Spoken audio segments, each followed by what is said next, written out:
ভুতনির উত্তর চণ্ডীপুর পঞ্চায়েতের তৃণমূল প্রধানকে গ্রেপ্তারের দাবিতে মানিকচক ব্লক প্রশাসনিক ভবনের সামনে বিক্ষোভ শতাধিক প্রতারিতদের।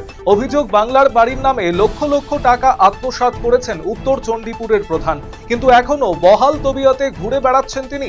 মানিকচক ব্লক ও ভুতনি থানায় অভিযোগ ও নথিপত্র জমা দিলেও কোনো পদক্ষেপ নেওয়া হয়নি, তাই প্রধানকে গ্রেপ্তারের দাবিতে বিক্ষোভ প্রতারিতদের। বুধবার মেচেদার শান্তিপুরে জনকল্যাণ শিবির পরিদর্শন করলেন রাজ্যের ক্রীড়া প্রতিমন্ত্রী তথা ময়নার বিধায়ক অশোক দিন্দা। সাধারণ মানুষের সাথে কথা বলার পাশাপাশি সমস্ত রকম সুবিধা এবং অসুবিধার খোঁজ খবর নিলেন তিনি। তৃণমূল কাউন্সিলরদের অনুপস্থিতিতেই কালিয়াগঞ্জ পুরসভার নতুন পুরপ্রধান হিসেবে নির্বাচিত হলেন ৮ নম্বর ওয়ার্ডের বিজেপি কাউন্সিলর তথা রায়গঞ্জ লোকসভা কেন্দ্রের সাংসদ কার্তিক চন্দ্র পাল। বুধবার রায়গঞ্জের মহকুমা শাসক তন্ময় ব্যানার্জির উপস্থিতিতে কালিয়াগঞ্জ পুরসভার সভাগৃহে এই পুরপ্রধান নির্বাচন সভা অনুষ্ঠিত হল।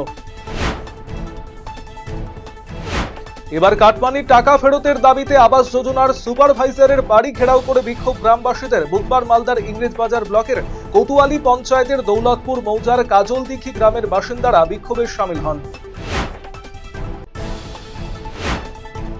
আগামী ২১শে জুন আন্তর্জাতিক যোগ দিবসকে সামনে রেখে ৩ দিনব্যাপী নানান কর্মসূচি আয়োজিত হতে চলেছে ইসলামপুর মহকুমা প্রশাসনের উদ্যোগে। এ নিয়ে বুধবার নিজের দপ্তরে এক সাংবাদিক সম্মেলন করেন মহকুমা শাসক অঙ্কিতা আগরওয়াল। রাজ্য সরকারের জনকল্যাণমূলক পরিষেবা মানুষের দোরগোড়ায় পৌঁছে দিতে আয়োজিত জনকল্যাণ শিবিরের তৃতীয় দিনে উপচে পড়ল সাধারণ মানুষের ভিড়। বুধবার মালদার চাঁচল ১ নম্বর ব্লক দপ্তরে আয়োজিত শিবিরে বিভিন্ন সরকারি প্রকল্পের সুবিধা পেতে সকাল থেকেই ভিড় জমাতে দেখা যায় বহু মানুষকে। শিবিরে আসা সাধারণ মানুষের সুবিধার্থে বিনামূল্যে আবেদনপত্র বা ফর্ম পূরণে সহায়তা করা হয় বিজেপির যুব মোর্চার পক্ষ থেকেও।